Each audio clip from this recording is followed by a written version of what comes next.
parmi les gens parce qu'ils voulaient voir Jésus, celui qui faisait des miracles, ou le faiseur de miracles. Ils voulaient le voir. Mais à ce moment, quand il y avait vraiment une foule immense, Jésus se mettait à les enseigner de préférence, à leur présenter la parole de Dieu. Et c'est ce qu'il a fait. Et ce miracle que Marc nous a rapporté dans ce passage, non seulement il témoigne de la divinité de Jésus-Christ, mais aussi sa compassion, sa puissance, qui en quelque sorte n'a pas de limite. Et dans ce passage, précisément, il y avait tellement de gens, quand l'homme qui était malade voulait venir, accompagné des amis, parce que le texte précise, des gens l'amènent. Et parmi ces gens qui l'amènent, il y avait 4 qui l'ont porté. Et certains commentateurs ou certains gens ont donné un surnom aux 4. Ils disent que les 4, on pourrait les appeler comme bravoure, entraide, ingéniosité, persévérance. C'est une façon de parler pour imaginer l'affaire, pour que nous puissions le comprendre un peu plus. Bon, ce que nous allons revenir là-dessus, mais ce que je veux aussi attirer votre attention, c'est que revenir à Capernaum, c'est un petit village situé pas loin de la mer de Galilée, qui comptait environ 1500 habitants à l'époque. Ce n'était pas une grande ville. Mais aussi, ce qui était important, c'est que c'est une ville que Jésus avait choisie pour faire sa résidence pendant son ministère. C'est pourquoi le texte a mentionné revenir à la maison. On n'a pas dit revenir à la maison de quelqu'un, mais revenir à la maison. Il avait choisi de faire sa résidence. Et il y avait peut-être presque la moitié de ses disciples étaient originaires de ce village, comme Matthieu, Marc, Luc et Jean, André et Matthieu aussi étaient originaires de ce petit village. Donc, malheureusement, c'est un des villages que Jésus a maudit parmi les 3. Pourquoi? Parce que malgré les miracles que Jésus a opérés à Capernaum, il y avait un manque de foi. Les gens n'ont pas cru en lui en tant que le Messie, celui qui devait sauver Israël. L'autre affaire, avant de parler de ça, que j'aimerais attirer votre attention, c'est généralement, les gens qui étaient rassemblés, ils voulaient voir, parce qu'ils ont appris que Jésus a fait des miracles en Galilée ou les villes avant, mais ils voulaient voir Jésus faire un miracle. Quand l'homme était arrivé et qu'il ne pouvait pas rentrer, ses amis l'ont aidé à rentrer, à rencontrer Jésus, finalement, les gens s'attendaient à ce que Jésus guérisse l'homme immédiatement. Les gens étaient très étonnés de voir la première déclaration de Jésus était « Mon enfant, tes péchés sont pardonnés ». Moi, j'ai réfléchi, je me suis dit, à l'instant même, on dirait les gens, l'enthousiasme a baissé rapidement. Comment ça, tes péchés te sont pardonnés? L'homme, il est malade, ça fait longtemps qu'on le connaît. Il est venu pour recevoir la guérison. Mais Jésus lui dit, tes péchés sont pardonnés. Mais aussi, c'est comme présentement, il y avait des gens de connaissance dans la salle, les scribes en particulier, qui connaissent la parole, qui connaissent la loi. Comment peut-il faire ça, lui? Il blasphème. Parce que sur la terre, il n'y a personne qui peut pardonner les péchés, sinon que Dieu seul. Et Jésus savait qu'est-ce qu'il pensait, comme je le lisais tout à l'heure dans le texte. Et la réponse, et certainement Jésus voulait attirer leurs attentions, et Jésus savait qu'il pourrait et qu'il peut guérir l'homme. Et pour prouver non seulement qu'il pouvait guérir l'homme, mais aussi guérir son âme, il va déclarer le processus de guérison à l'instant. Et le texte a bien précisé, il dit, « Or, afin que vous sachiez que le Fils de l'homme a sur la terre le pouvoir de pardonner les péchés. » Jésus ne reprend pas la déclaration, « Mon enfant, tes péchés te sont pardonnés », mais de préférence, il dit, « Je te l'ordonne, prends ton lit, lève-toi, prends ton lit et va dans ta maison. » À l'instant, les gens se réveillent. C'est comme dire, ben, c'est ce que j'attendais, moi. Il était temps au moins qu'il dise quelque chose. Mais il y avait toujours des curieux ou certains qui se posaient des questions. Est-ce qu'il va vraiment se lever? Parlant du paralytique, est-ce qu'il va oser prendre le risque de se lever? Parce que là, Jésus ne le touchait même pas. Et je ne peux pas le prouver. J'en parlais tout à l'heure de ça m'est venu à l'esprit.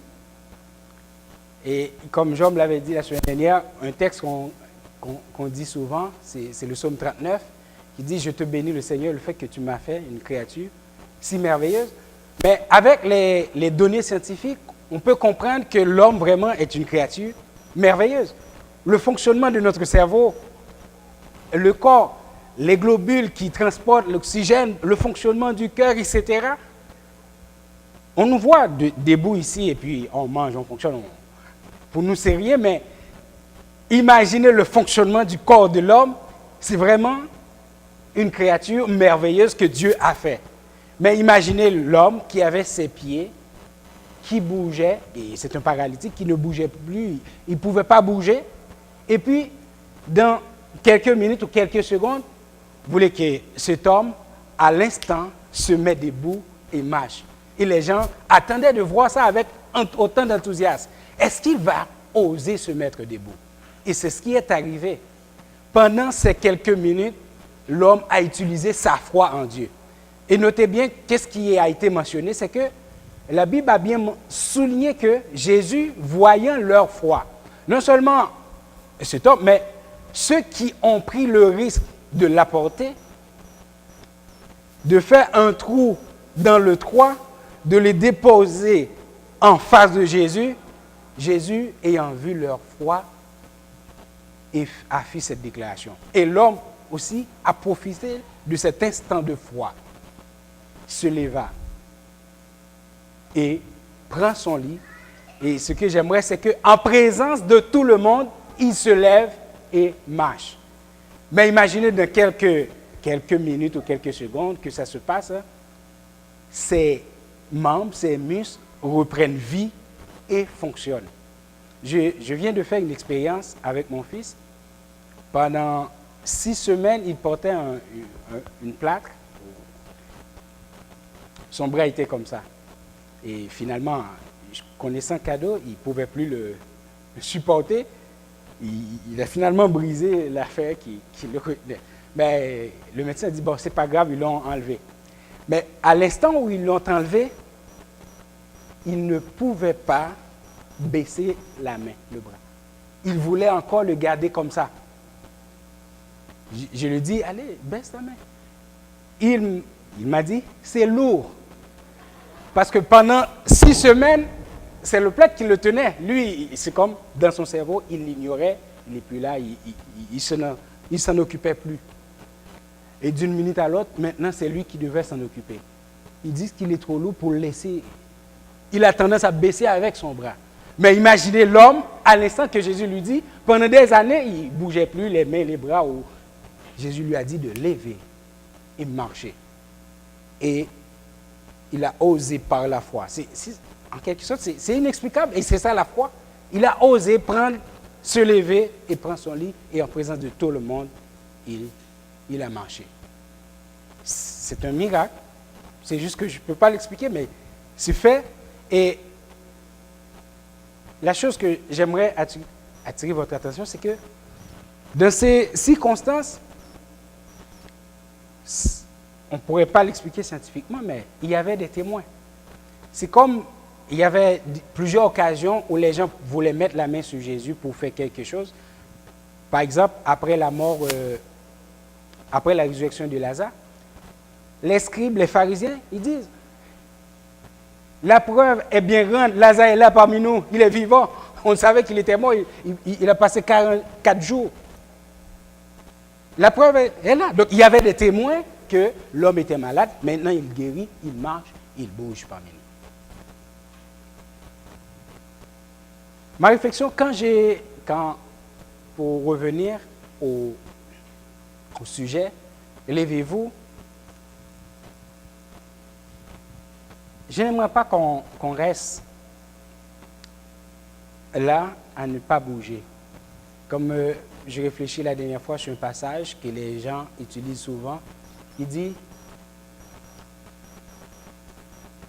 dans Lamentation, chapitre 3, il dit comme ainsi, « Il est bon d'attendre en silence le secours de l'Éternel. » Et laisse-moi vous dire, malheureusement, il y a des chrétiens qui s'amusent à attendre en silence, dans un coin, le secours de l'Éternel. Croiser les bras, attendre que Dieu va tout faire.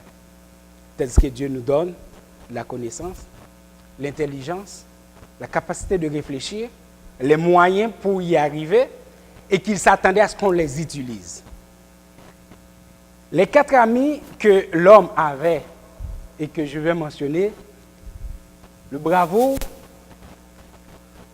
je vais juste passer dessus, c'est des éléments qu'on devrait vraiment s'en servir. Ce premier ami, je vais essayer d'imaginer, imager et la scène. C'est l'ami qui est là à côté de nous qui nous dit, n'aie pas peur. Allons. Il y avait une grande foule. Arrivé, c'était impossible de passer, mais cet ami lui dit, n'aie pas peur de la foule. Si tu as le courage de quitter ta maison pour venir chercher une solution ou la guérison auprès de Jésus, ce n'est pas la foule qui va t'arrêter. N'aie pas peur, en avant, nous allons. Et c'est quelque chose que nous en avons besoin aujourd'hui. On a toujours cette tendance à dire, ah, je ne m'attendais pas à cela. Je ne t'ai pas préparé à cela. J'avais un camarade, pendant quelques mois que j'ai suivi un cours au collège à Annecy. Il est arrivé, lui, il a étudié la comptabilité, mais il vient de prendre une formation en construction. Et puis, le professeur citait des choses, vraiment, pour lui, il était dans les nuages, peut-être aussi comme moi. Les poutres, les poutrelles, des solives, Qu'est-ce que ça veut dire? Il était dans... Il m'a dit qu'il va abandonner. Laisse-moi vous dire, vous êtes là, vous n'êtes pas aussi sûr que ça. Il y a le livre, il y a l'explication du professeur. Tout ce qui l'empêchait de comprendre, c'était les vocabulaires qui sont aussi nouveaux, les thèmes techniques dans ce domaine. Bien, prenons le temps de les apprendre, les thèmes techniques, et affrontons cette session.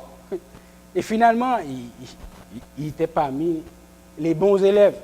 Il a réussi son cours, il a réussi son cours. Mais il le faut. Il ne faut pas avoir peur. Il faut braver le danger, quel qu'il soit. Ils disent que il ne pouvait pas l'aborder à cause de la foule. C'est ce qu'a dit le texte que nous avons lu. Il ne pouvait pas l'aborder, arriver auprès de Jésus à cause de la foule. Donc il y avait des obstacles, mais cet ami, le bravo, lui a dit d'avancer. Et ce qu'il ne faut pas s'empêcher de faire, c'est au moment opportun, il faut demander de l'aide.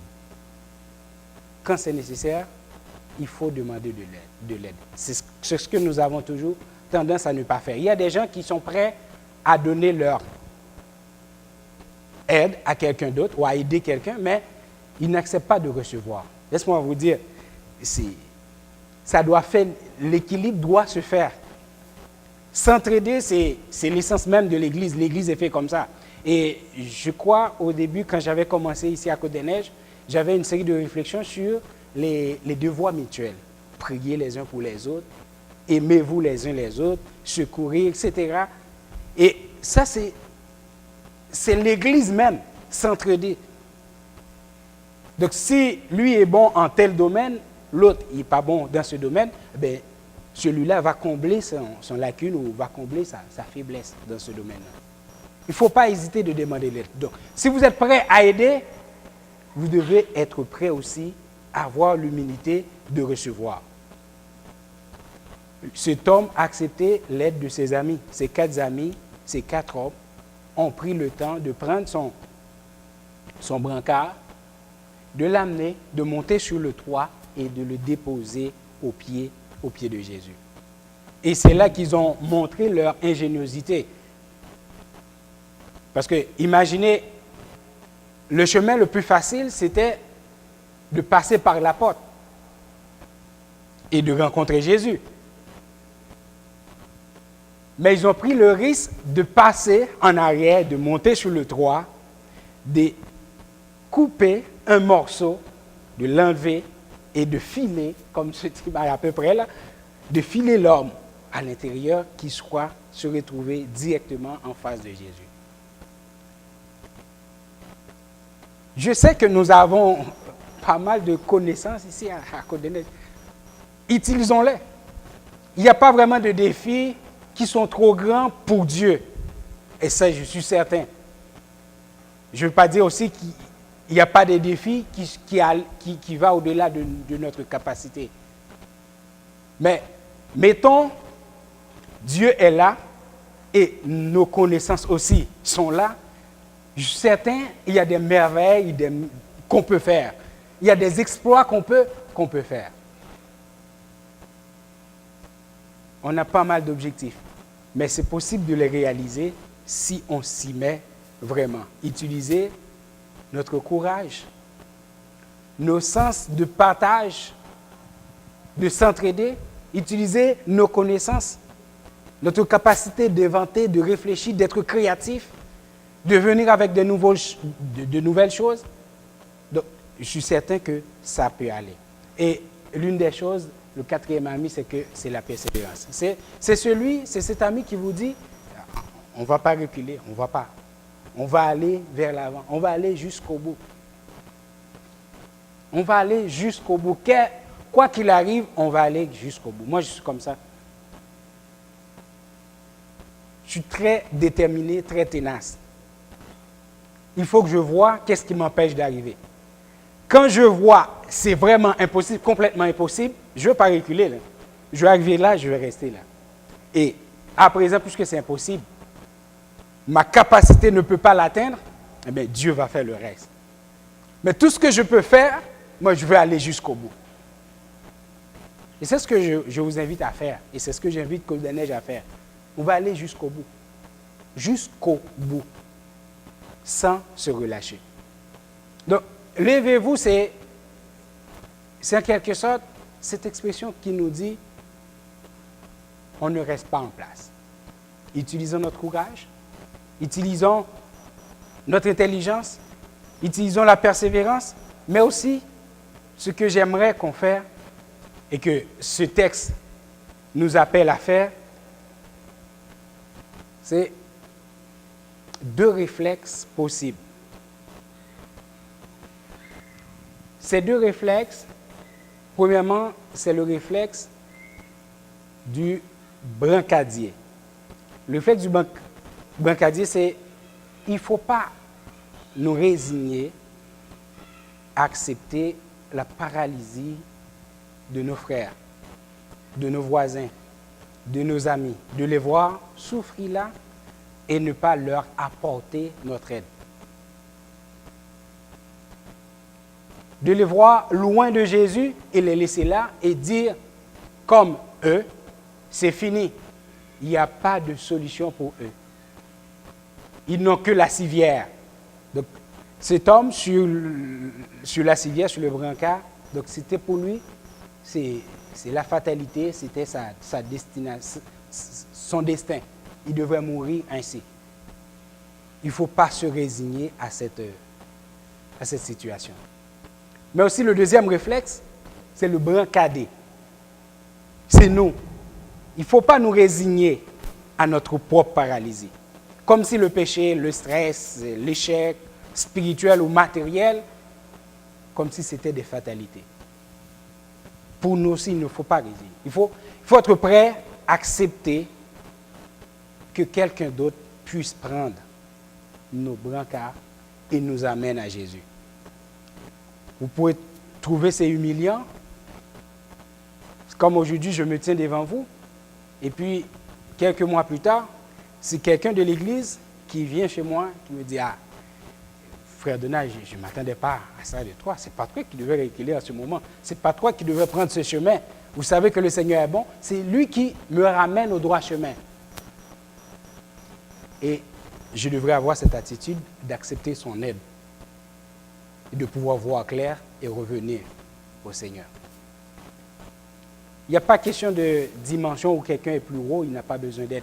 Comme je le disais à certains, on pense qu'un pasteur ou le conseil de l'Église, par exemple, qui s'y met à nous servir, que ce soit par l'enseignement, par leur conseil, par la prière ou par la prédication, eux autres, ils n'ont pas besoin de notre aide.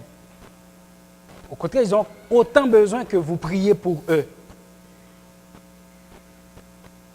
Ils ont autant besoin. Parce que ça les soutient, ça leur aide à rester en forme ou à rester sur le droit chemin. Parce que autant on a de connaissances, c'est autant on pose encore des questions. On pousse notre réflexion. Et si on n'est pas solide et ancré dans la foi, et ça arrive beaucoup, ils ont dévié de la foi, ils ont abandonné la foi. Parce qu'ils n'ont pas été satisfaits. Donc, levez-vous, c'est exactement ça. Et laissez-moi vous dire, si aujourd'hui, le Seigneur vous invite à vous lever, n'hésitez pas. Comme l'homme, le paralytique, n'hésitez pas à vous lever. Parce que pour lui, rien n'est impossible. Je ne sais pas qu'est-ce que vous avez devant vous présentement à affronter. Les besoins sont divers. Les situations sont diverses. Ça peut être juste spirituel. Jusqu'à présent, vous avez la difficulté à vous fixer. Mais si le Seigneur vous tend la main et vous dit « Venez à moi », n'hésitez pas. Il sait où il va vous amener. Et je lui dis tout le temps ici, j'avais la difficulté à me fixer à une assemblée ou une église évangélique ou continuer à persévérer. Mais je me suis laissé guider par le Seigneur. Et il est fidèle, il m'a amené au bon endroit. Moi, j'ai dit au bon endroit parce que s'il m'a mis ici, il sait pourquoi. Et ceci est aussi valable pour quelles que soient les difficultés que vous rencontrez d'ordre matériel ou professionnel. N'hésitez pas. N'hésitez pas. Il ne faut pas hésiter, mais laissez le Seigneur vous conduire. Donc, je vous laisse avec ces réflexions ce matin. Et c'était ma réflexion pour vous. C'est levez-vous. Je ne vous dis pas de quoi les yeux fermés, mais on peut se poser des questions, on peut réfléchir. Mais je vous dis que le Seigneur, il est fidèle. Celui qui vous a appelé, il est fidèle. Et c'est lui qui le fera. Que le Seigneur vous bénisse.